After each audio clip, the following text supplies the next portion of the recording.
Bom, vamos seguir falando mais aí de judiciário, de política, mais especificamente da recente alteração na Lei de Improbidade Administrativa, que foi aprovada recentemente pelo Congresso Nacional e sancionada pelo presidente Jair Bolsonaro.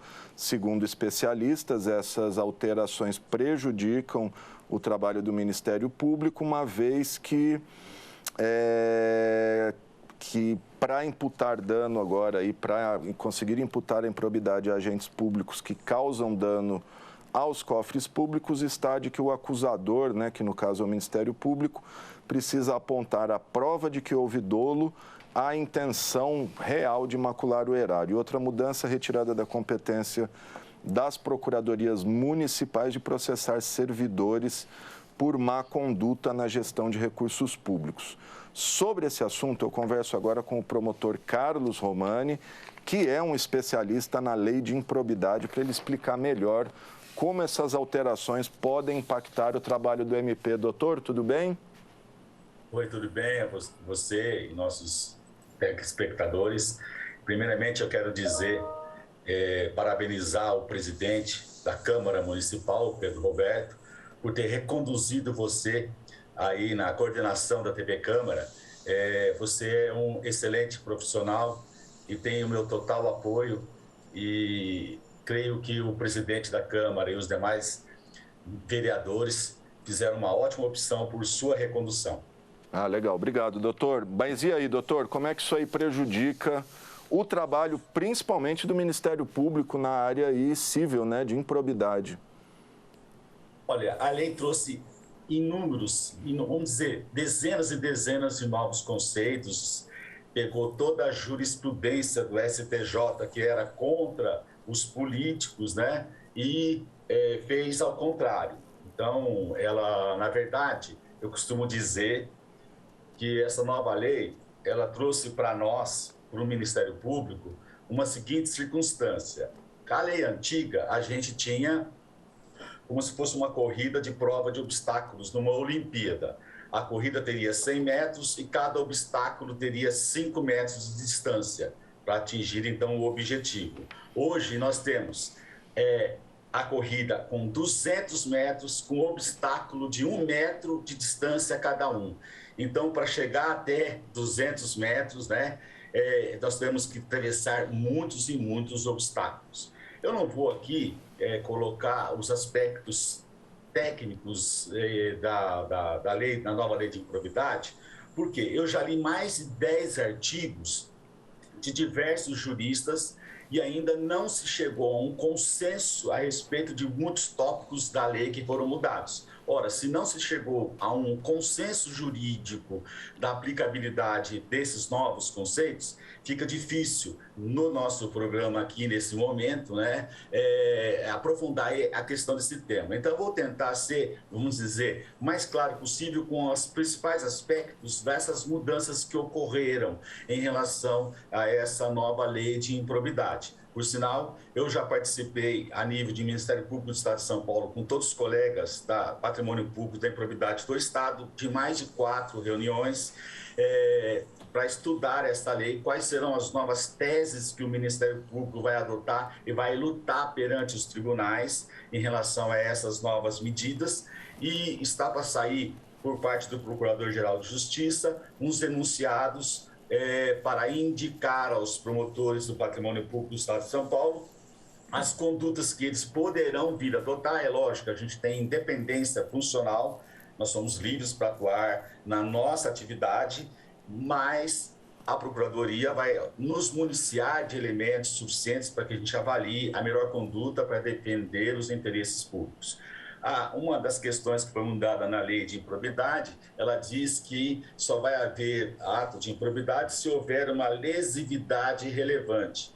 Eu pergunto para você, Alexandre, o que você entende por lesividade relevante? Ora, o que pode ser relevante para você, o que pode ser relevante para qualquer um de nós que está aqui assistindo, né, é diferente desse conceito. Então, é um conceito muito aberto, muito amplo. Então, se eu pedir para o juiz uma condenação por improbidade, dizendo que houve uma lesividade relevante, a lei não fala no Código de Processo Civil, Código Civil, a Constituição Federal, não fala o que é lesividade relevante. Outra questão que inclusive até atinge aqui São José do Rio Preto, por isso que eu fiz questão de dizer aqui para vocês, é em relação à nomeação política. Aqueles que detêm cargos eletivos faz uma indicação ou uma nomeação política, né? Aí o que acontece? Aqui em Rio Preto nós tivemos processados os vereadores que trocaram os votos para a eleição de presidente da Câmara Municipal por indicações políticas, né? Então, portanto, isso também não vai existir mais com a nova lei de improbidade, salvo se ficar comprovado o dolo e a finalidade ilícita do agente. Ora, se o vereador negociou com um candidato à presidência da Câmara, né, que, olha, eu fico com aquela diretoria, né, eu voto a seu favor, ora, não tem uma finalidade ilícita do agente, salvo se trocar por dinheiro, por corrupção, o que seja, aí nós temos que comprovar essa finalidade ilícita do agente. Basta apenas a indicação ou nomeação política de alguém por outrem num cargo eletivo, né, não causa mais a improbidade administrativa. Também, uma outra situação que vai atingir São José do Rio Preto é em relação à indisponibilidade de bens. Nós temos uma ação aqui contra um ex-prefeito municipal e vários vereadores por cargos comissionados na época, uma lei, né? Essa ação está em fase de execução e o que acontece? Houve a indisponibilidade dos bens do ex-prefeito e dos vereadores, que já foram processados a respeito.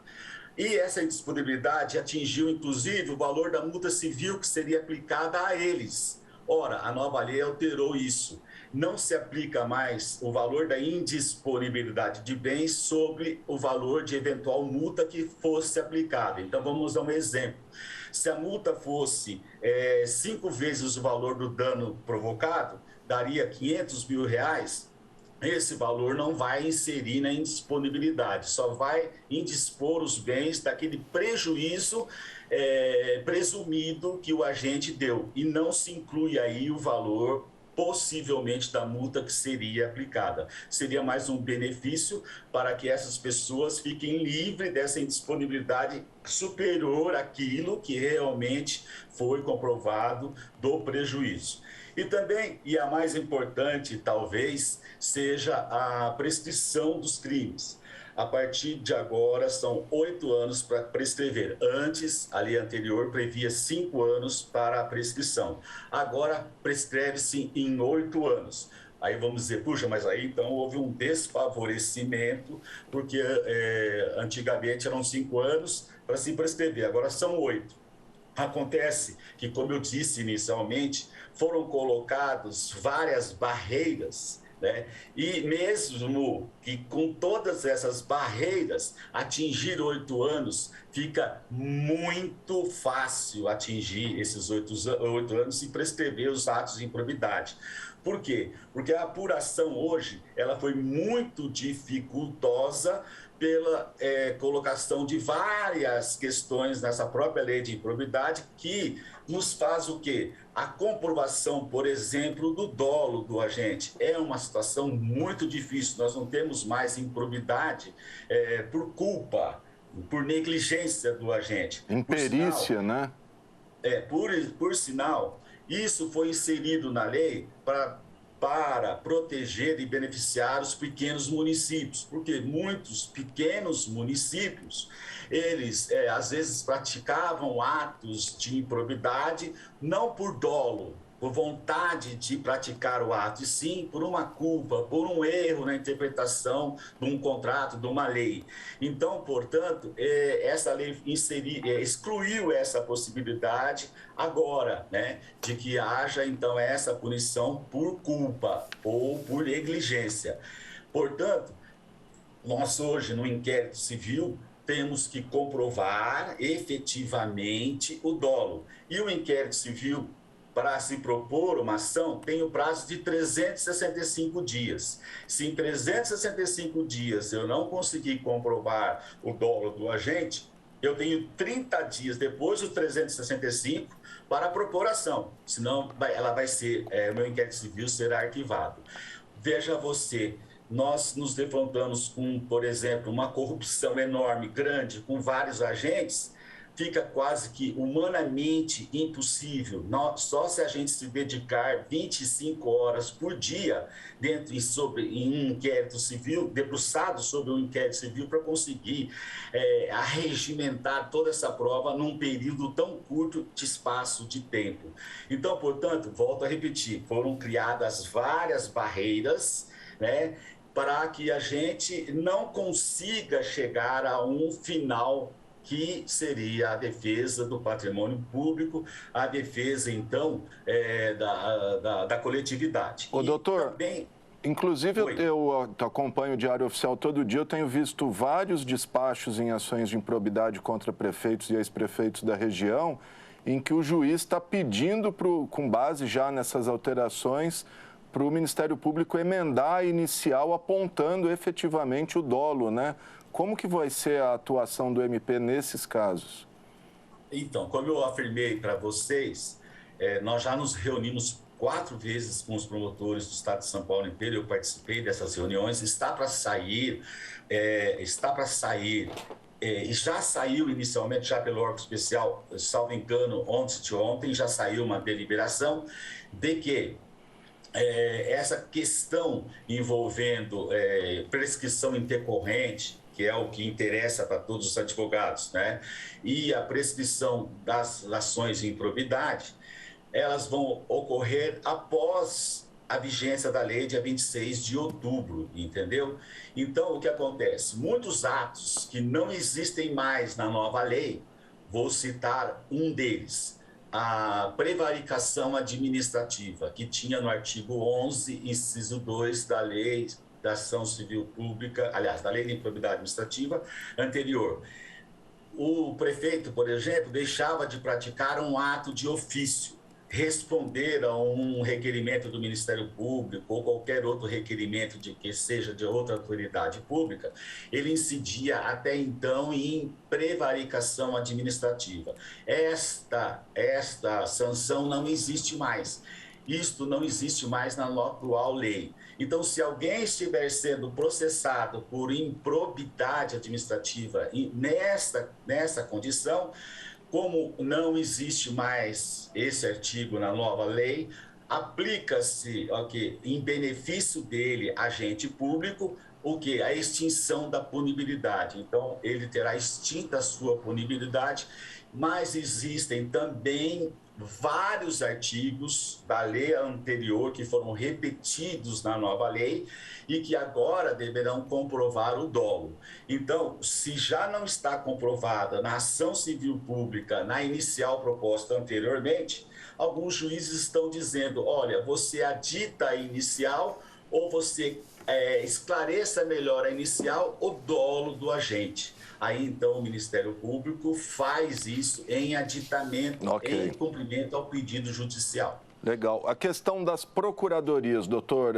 a gente tem vários casos de ações propostas pela Procuradoria, o próprio órgão municipal da Prefeitura, contra maus servidores. Isso também fica inviável, impossibilitado, sim, né?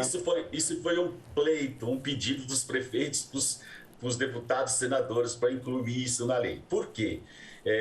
Porque muitos prefeitos assumiam a prefeitura e não queriam que fosse processado através das procuradorias ou advogados, né, contratados pelo município, servidores da administração. Isso traria um desgaste político para esse prefeito. Então, eles disseram, pelo amor de Deus, tire essa legitimidade do município sobre as minhas costas, deixa só sobre do Ministério Público. Então, portanto, na verdade, aqui em Rio Preto nós temos uma procuradoria excelente, muito bem estruturada, uma das melhores possivelmente do estado de São Paulo, bem atuante, e que agora não tem mais legitimidade para propor esse tipo de ação. Tá? Aí, no caso, o Ministério Público assume essas ações. Sim, agora.